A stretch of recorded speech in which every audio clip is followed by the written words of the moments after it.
哎，我退役！完了完了，好像猜错了，这下该怎么办？眼前这栋90年代建的房子，因为大门和窗户有点小，房间里面光线有点不足，所以显得有点昏暗。加上又有30年了，大门和窗户都已经破旧不堪。如果要把房子拆掉重新建的话，显然花费就很大。东家在亲戚朋友的建议下，就是把这个大门还有窗户全部拆掉，再把尺寸改大一点，然后把门和窗子全部换成新的，再把房间里的墙壁上刮白，简简单单装修一下，又可以住个几十年。所以东家就把我挖机叫过来，配合这几个工人帮他把这些事情做好。在拆了这个大门和左边那个窗子之后，右边这个窗户东家都没有叫我拆，我就直接一推，帮他推了一个洞。结果东家立马跑过来跟我说，问我怎么没有告诉他就把这个窗户推了。他说里面还有很多东西都没有扒出来。完了完了，这下怎么办？既然都已经弄坏了，东家说让我挖个口子，然后让2个工人把里面的东西去扒一下。隐隐约约看到里面还有凳子、沙发、窗帘都没有扒走，这就有点尴尬了。等一下又不知道要赔多少。把东西全部扒开之后，接下来我们继续拆。东家这里要做一个陆地窗，所以要凭着地面把这一面墙全部挖掉。都快10点钟了，我那个3天打鱼2天撒网的徒弟才给我送早餐过来。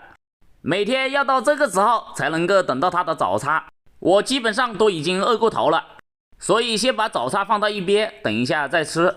东家在房间里面扒了一个好东西出来，不知道有没有认识的。我先把它放到一边，等一下看东家能不能给我。因为把窗户加大了，有很多建筑垃圾，东家就叫了一个货车过来，让我把这些建筑垃圾全部给他装到车上。也不知道怎么回事，每装一斗都要把这个货车撞一下，惹得货车司机在下面看着我的眼神都有一点不对了，所以我就不敢装了。东家说要在门口建6个柱子，所以就要挖6个柱子的地基，这几根柱子都要伸到2楼上面去，所以地基就要挖到硬底才行。右边这个胖乎乎的有点眼熟，仔细一看，原来是那个专业挖鱼塘的手把手，他竟然在旁边偷学我的技术。我一定要慢一点挖，不能够让他学到了。这一个桩我们挖到了1.5米深才挖到硬底。这几个工人就突然把我挖机叫停，我看着他们手里都拿着一根钢筋，不知道他们在我斗这里干什么。走下来一看，原来他们是用钢筋在我挖斗后面这个洞里面把钢筋弄挖。我也是服了，这些钢筋都是东家30年前建房子时候剩的，现在门口要建6根柱子上来，里面需要用钢筋，这些钢筋又要加工一下才行，所以才想到了这个办法。不得不说，这几个工人还是有点头脑的。趁这个空隙机会，我就把挖机停了，然后把早餐也吃了。再等了20多分钟，他们才把这些钢筋全部加工好。所有兄弟们可以给我作证，我没有磨阳光啊，这可不能怪我啊。把钢筋全部弄好之后，这货车司机又来了。货车司机看着我每装一斗都把他的货车撞一下，他有一点心疼。装都没有装满，他就跟我摇手说再也不来装了，开着货车飞开着跑了。因为挖的第一个桩的地基有点深，东家就跟我说不挖了，怕影响房子。不用挖了，你赶就走，东西不给你啊，你把那个东西拿走位了。我把这个东西拿走啊？把那个东西拿走，东西不给你了。就这个东西给我是不是？这个东西是个宝贝嘞。你不许划毁啊？那我就拿了这个东西走了啊。可以啊。你们说挖机4个小时的工资花这个东西，这个到底划不划算？下班的时候，好兄弟手把手的车子有一个轮胎竟然不见了。我问了一下，他才知道他的车子在我挖机旁边扎了一个钉子。补胎的师傅跟他说，这个轮胎补不了了，必须要发新的，所以他又花了480，发了一个新轮胎。不好意思啊，手师傅啊，到我们这里来砸了一个胎。走，我们一起去吃个饭，啊！这个实在对不起。为了庆祝手师傅发了一个新轮胎，所以我们吃大餐庆祝一下。吃饱喝足后，我就带他截到直接挖鱼塘的那里。手师傅，我这个鱼塘还有没有救啊？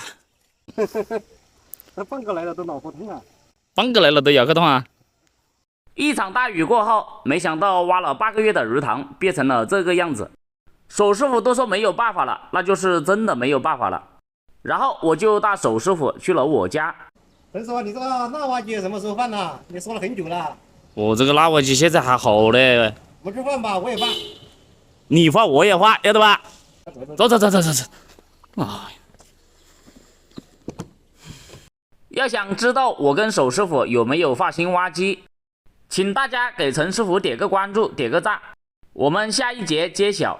哦吼，陈师傅开挖机，只开腊蛙机，这又是毛巾又是椰，兄弟们，你们猜我今天是干什么活？陈师傅一上沙只挖3米沙。今天这个东家是今年连续第4次叫我上沙了，你们说奇怪不奇怪？现在这一条路都已经被我背得滚瓜烂熟了。每次来到八路这片树林的时候，我就很纠结，因为这个树林的主人已经对我打过好几次招呼了，叫我再也不要从这里过了。结果今天这个东家他一而再再而三，每次都跟这树林的主人说这是最后一次，结果不到半年时间，这已经是第4次了。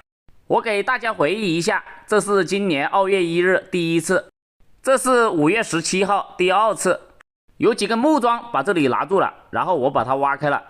这是最近的一次，6月15日又拿住了，然后打了一个招呼又拿开了。但是这一次女主人说再也不能过了，她重新把木桩和围栏弄好了，而且还种了几棵树。其实女主人也做得没错，这里本来就没有路，以前不知道是谁从这里经过，把他的几棵树挖掉了，后来大家就多从这里过了。碍于都是同村人给他打招呼，所以他基本上都会给别人过一次。然后东家就跟他说，保证这是最后一次了，挖机都已经开到这里来了，也不可能让我打道回府。所以这个女主人就让我们过了最后这一次。挖机到达目的地之后，这里有一个木桩，我们先把它压下去。因为挖机后面的空间太狭窄，所以要到坡上挖进去几10公分才好挖。因为他匆忙也忘记行李了，又挖得不好就找东家，因为是他要我挖的。记得6月份挖左边那个的时候，还挖出来了2根棍子，这一个还好没有，不到半个小时就挖好了。把边上的松土扫到里面去一点，再把这袋土捡到的扫平一下，明天好放东西。然后再行挖机界最高的沙个里，就可以下沙回家喽。东家因为开了个摩托车上来，就直接骑车回家了，然后就把我一个人丢在沙里面，害得我扛着挖机马不停地往沙下赶。